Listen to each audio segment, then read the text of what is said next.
It would be nearly impossible to imagine water polo in San Diego for the last 40 years without Doug Peabody. From his playing days at Crawford High under Hall of Famer Dick Draz to his time building championship-caliber high school and club programs, Peabody is deeply etched into the water polo lore of America's finest city. A 2018 Legacy Award winner, he was an assistant with the San Diego State Women, the first ever USA men's cadet coach, and the USA men's junior national team coach. His legacy is permanently tied to two historic programs, San Diego Shores and the Bishop's School. In 1992, Peabody founded San Diego Shores, and their success speaks for itself. They've claimed 35 national championship titles, including 22 at the JOs, and developed 450 athletes for college programs, including All-Americans, national champs, and Olympians like gold medalist Kelly Rulon, alongside Alex Bowen, Brett Ormsby, and Mariah Van Norman. At the Bishop's School, Peabody has been leading the boys and girls water polo programs for the past 26 years, guiding them to 32 boys and girls San Diego CIF championships, including the 2024 San Diego Girls Open title. In 2013, Peabody coached the USA men and women to Maccabee Games Gold, and he remains a fixture on the pool deck, coaching his children at both the Bishop's School and with San Diego Shores. You know, he just had this way of carrying himself, and the way all the guys talked about him too when I joined the team was really impressive, and I just remember everyone wanted to play so hard for him, and he truly is everyone's champion. You know, I think coaches tend to gravitate towards the best kids. They want to just spend the most time with the kids that have the most potential, but you know, even to this day, Doug's sitting at a 18 under C team cage some nights, championing those athletes there because he believes that the experience that he's going to be able to give to these athletes can really be life-changing. What I love about Doug's style is Doug is a great players coach. He really develops relationships with his athletes. He gets to know them really well. I've never seen someone coach as well as Doug does in-game. He could jump in front of a group of athletes, just get to know them, watch them play for a quarter, and then be able to make some connections, some adjustments, and get them to excel. And he's great at taking an athlete from the bottom of the bench and giving them a minute and a half of play time, giving them an exact role to allow them to feel included in the game and to go out and have success. He's the best in-game coach I've ever seen. I just think about the life and the joy that he brings to the pool deck. It was so much fun because Doug just made it fun. You know, we would take the public bus down to downtown to go get an ice cream, or he would all make us try the calamari. Just different things like that that Doug stressed the importance of being competitive, but also having a good time while you're doing it.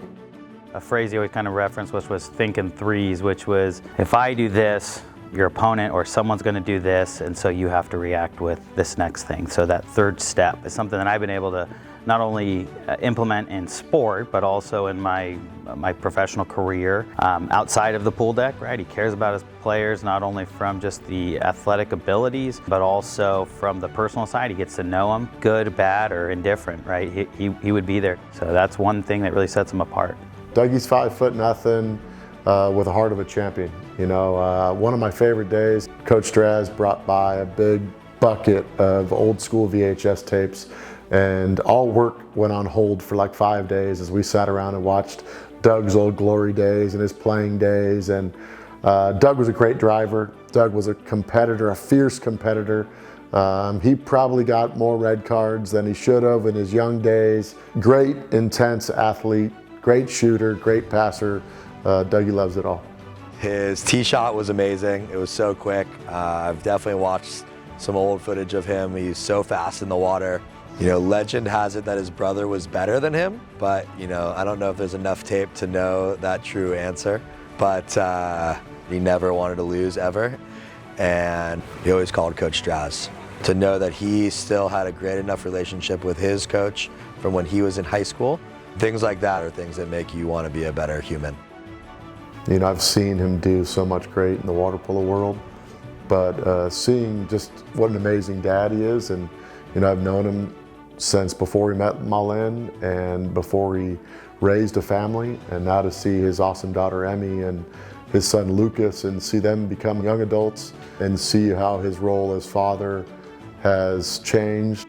And he hasn't been just a dad just to his own kids, you know, to all of his athletes and all of us, you know, as our boss and our leader at Shores, to see how he's always fought to defend us and to make sure that we had an opportunity to make a living doing what we love.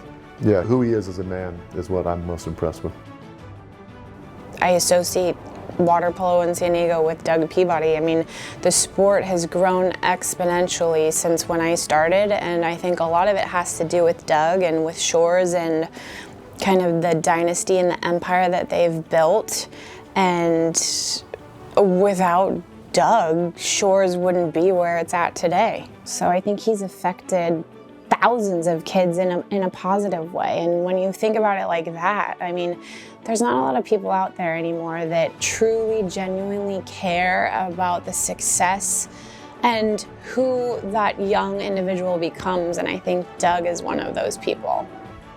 Whenever I think about San Diego Shores, I think about a t-shirt that was made about 20 years ago. It said San Diego Shores, the family. And even though it's 20 years old, I think that still applies to all of the teams that Doug coaches today and San Diego Shores as a whole. All of Doug's teams become family. He's developed quite a few team traditions over the years, nicknames, thrift store t-shirts, giving out crystals, reading a poem he's written for the team before CIF final games, busting out random 80s rap lyrics on the pool deck, calling him before college games to get the pep talk that only he could give. And these traditions, you know, not only connect teams in the moment, but also connect us across decades. His love for playing this game and challenging himself and the people around him at the highest level is kind of unmatched.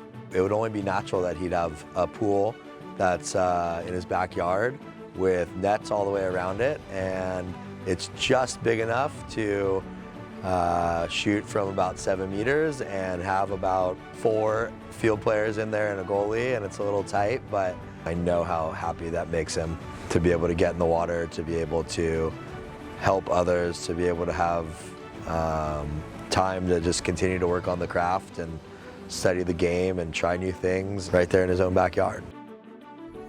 I'm proud of him for the legacy he built. Not only of successful teams and individual athletes who have gone on to compete at the highest level of the sport, but the way that he connects with so many of his athletes and their families. And I think the number of former athletes who have come back to coach for him over the years or whose kids are now playing for him, you know, is one of the greatest testaments to his lasting impact on the water polo community. So my message is congratulations on your induction to the USA Water Polo Hall of Fame, Doug. You belong here.